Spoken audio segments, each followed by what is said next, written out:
Please do not turn off your radio, but turn up the volume on your receiver as high as it can go. We play the hottest independent artist. Yo, what it do? This is your man Sneaky Slick, and you're now tuned in to Triple Up Radio.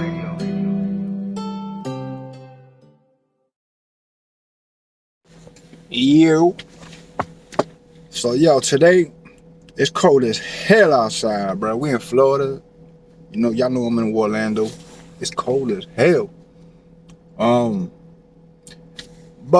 you know, I've been busy. I ain't been dropping no videos like that.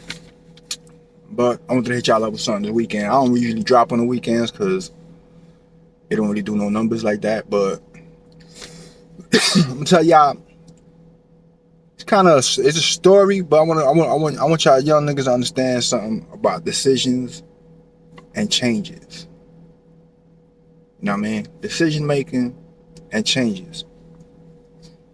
When you somebody that's a wild ass dude, or you a shooter, people always call you for their problems, right? That's the only time people is gonna call you, is when they have an issue or they have a problem. I'm gonna call my mans, cause he don't play no games. You know, he a shooter. He gonna pull up. He ain't gonna play. And they call you, and you go out there and you do your thug dizzle, whoop-de-whoop. You build a reputation, and this is your reputation. When it comes to a point in your life that you don't want to do this no more, not that you can't, it's just you don't want to be constantly risking your life for other people's issues, then they'll stop calling you, or you acting funny, or, you know, just people may not see you for years and still expect you to be the same person. Which brings me to my story of letting things slide that you normally wouldn't let slide, because you a shooter, you a stabber, you know, you bring that pain in the streets. When you're somebody that brings that pain in the streets and you have that reputation, it's kind of hard to get away from it. But eventually, if you make it out, you do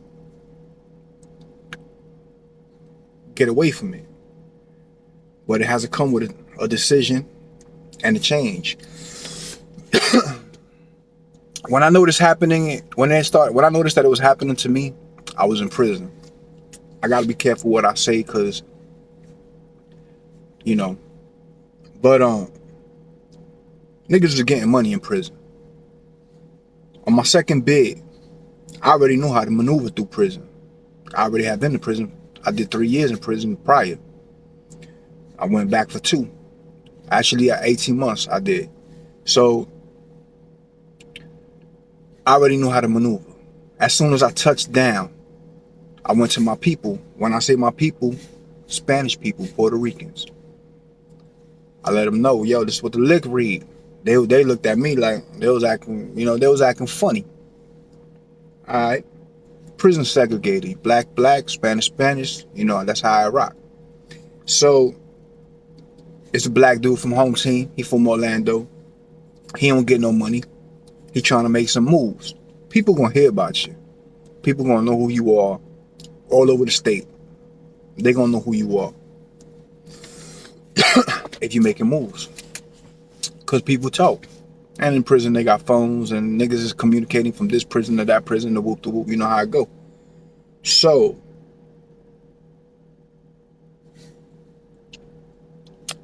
I holla at him. He got this other kid, another black kid, a vice lord. He's with some dude from Orlando that got life. That's his homie. That's who he rock with.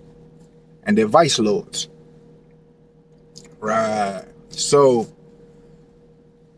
the vice lord, I got a vibe. You know what I mean? I'm like, all right, I got a vibe from this nigga. Just how him and the dude from Orlando, they did something. You know, like sometimes somebody might say some slick shit or something like that. I'm like, oh, this nigga think this is what this is. You know what I mean? So I'm like, yo, I got a vibe off this cat. So I'm like, all right, and they dealing with a folk.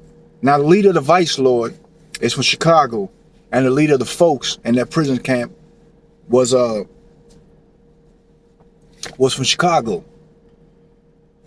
They respected each other, but they don't get. In Chicago, they don't get. They're not in Chicago though, so they got their mutual respect for each other, you know, as leaders. The leader of the Vice Lord is mad cool with me, so you know, I talk to him, you know, whatever. I still got a vibe off this cat though. So what was supposed to come through, I didn't send it. You know what I'm saying? What was supposed to fall through, I didn't send the exact, you know, I made it look like it was, but it wasn't.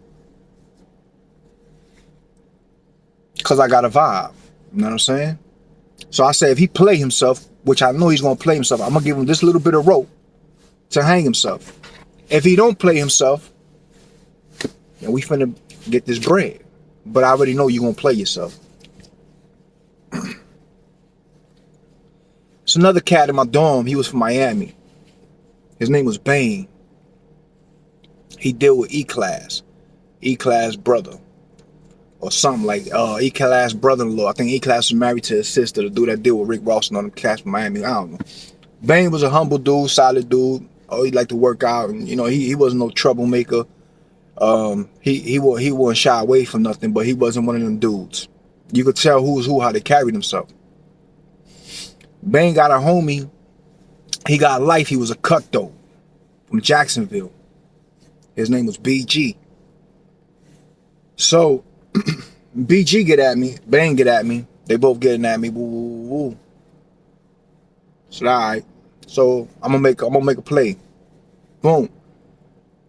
BG in his dorm, he come holler me the rec yard, and he's like, damn, bro, like, it's good, bro. You know what I'm saying? I'm trying to get an appeal, and I'm trying to get his time back, cause I got life, and I'm trying to make some bread. Some niggas ran up in my cell, man, some Puerto Ricans, and you know, they threatened me, you know.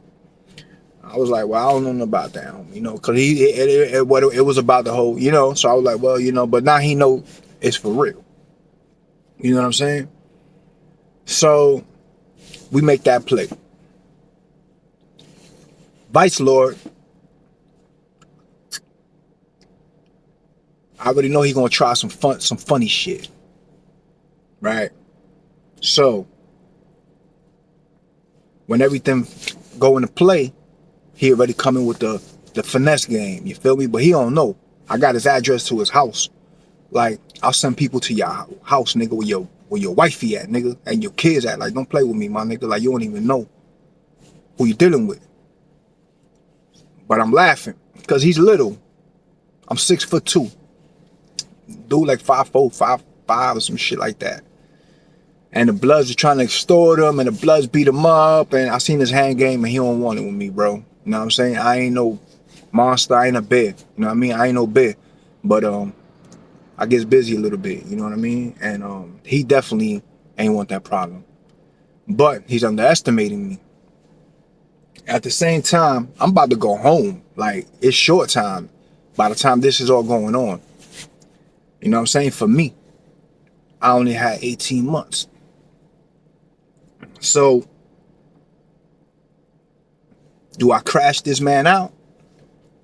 Which my boy, Lento, shout out to my nigga Lento, he was a Nieta, and my boy Negro, you know what I'm saying? I know Negro from the street. Lento, I did 2 prison bids with him. Me and him was mad close. And Negro, Jonathan, I know him from the streets, like, you know what I'm saying? And he had 7, and Lento had 30 for a body. So, I'm going home in a few months. I'm trying to make as much paper as I can before I hit the streets, so I don't hit the streets broke. Do I lose $250? Which in the streets wasn't $250, but in there it was $250. And lose out on what I got going on with BG, which I'm gonna make $3,000, and lose everything. Go to the box, max out, and lose everything, make nothing. So I tell my nigga Lento, man, I ain't gonna do nothing to that nigga, bro. So he's mad, you know, because he got 30 years. And you can't let nothing like that slide in prison, because then you become like a target. You feel me? Ain't nobody ever tried me though. Homeboy, the vice lord, who was coming out the dorm and going to the rec, they was coming back from the child hall, I believe. And he got in front of me in the line. Because my dorm, you know what I'm saying? He was the last one and I was the first one. And I'm like, I can't believe this dude actually feels safe with me behind him. Because he don't know I will cut his face wide open in front of the police. I don't give a shit. I'll cut you open in front of the police and continue cutting you. You know what I'm saying? But it wasn't worth it to me, because I got a big lick coming. And that was some breadcrumb shit. I was just testing the water. But what happened was, I set him up really, because he was using the folks. You feel me? So when the folks realized what's going on, they're like, this ain't what it was supposed to be. They go to him like, yo, you playing with me, man? You said this and this. This ain't what that was, bro. You done said some bullshit. But I already knew he was gonna play that game, and that's why I did that. So I don't have to do nothing to him, because now he got that target on his back. So the head of the folks go to the head of the vice lord, and they tell him, either you gonna deal with him or we gonna it's on, it's a war, you know. So they told him he couldn't flag no more, he couldn't run vice lord no more, whatever. Now he alone to the wolves. Now the folks is after his ass. Only nigga he got behind him is that one vice lord from Orlando. That's because them niggas was mad cool. I don't know if he broke him off or what. You know, he basically, the nigga with life was basically got him in the headlock, put him on his wing, like extorting him, you know. Excuse me. So I told my boy I ain't gotta do nothing, because I already knew he was gonna do that. So I set it up that way. But my boy like, nah, nigga, we gonna rain on this nigga. I'm like, bro, I'm not going to the box behind a little 200 something, bro. I got like 3 bands. You know what I'm saying? I'm not doing that, bro. And this is where I say the decisions and the choices. Because me, a couple years younger, I wouldn't even cared about what I had coming in the air. I wouldn't have cared about that play. I would have threw everything away. Everything. My game time, my respect, everything. I would have threw the money, everything about my respect. My bad. By my respect, I would have threw all that away. I would have made no money just to let this nigga know you ain't gonna play with me. You feel me? And it was at that point that I realized I wasn't impulsive no more. You know what I'm saying? As much. So sometimes I am. I ain't gonna lie. But I wasn't as impulsive as I used to be. Because before, I would have just crashed him out. That's it. I would have went to the box. If I would have stabbed him, I would have got him in charge. I would have did my time. I wouldn't have made nothing. But being I only had a few months, I was like in a different mindset than my people around me. And I'm like, bro, I'm not going to crash out, because I got, you know what I'm saying? I got this money coming. I'm not going to do that, bro. It's not worth it to me. It's not worth it. I'm trying to get this money before I get out.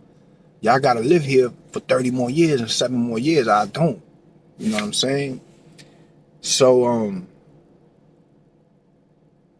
my thing is it's all right, man, to leave certain things behind, change your mind frame, and realize that some things ain't important. Some things ain't. Everything doesn't deserve a reaction, because depending on that person that's reacting, it might cost you years, or it might cost you your life in prison. I could have killed that dude, and I would have never got out.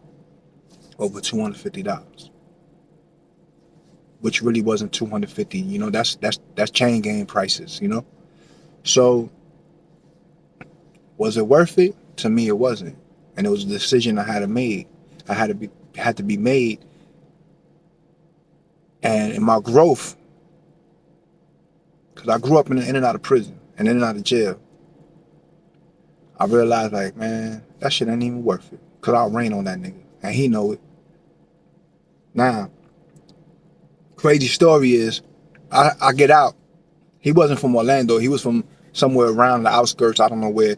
I'm in the mall with my son, and I walk past this dude. He got a bunch of face tats and stuff. So I'm like, damn, I know this cat, bro. I know this cat from somewhere. A couple years later, right? he black, he turned white when he seen me. So his reaction let me know that I do know this nigga from somewhere and something happened, but I can't pin it. By the time I figure it out, I look back at him. He's up and he's with like 16 people and they got kids and all kind of stuff. And he must have told them something because they all got up real fast and they all started rushing out the mall. So I started following them. I got my son with me though, so I started following them. I'm trying to see, what kind of cars they in and that type of thing. But they rushing out the mall and they dip. So he knew what time it was with me. He found out who I was and he found out what it was. And maybe he got hit up while I wasn't there when I got out because it's happened before. But he knew what it was, you know what I'm saying? And like I said, man, if I would have reacted, it could have cost me either my life in prison or a couple of more years for stabbing him up. You know what I'm saying? But was it worth it? So not everything's worth a reaction from you. So for y'all young cats out there that feel you got to stand on your respect and stand on, because everybody, you might be a shooter and everybody's looking at you and the one time you shot 15 niggas, but the one time you don't shoot a nigga, you a pussy.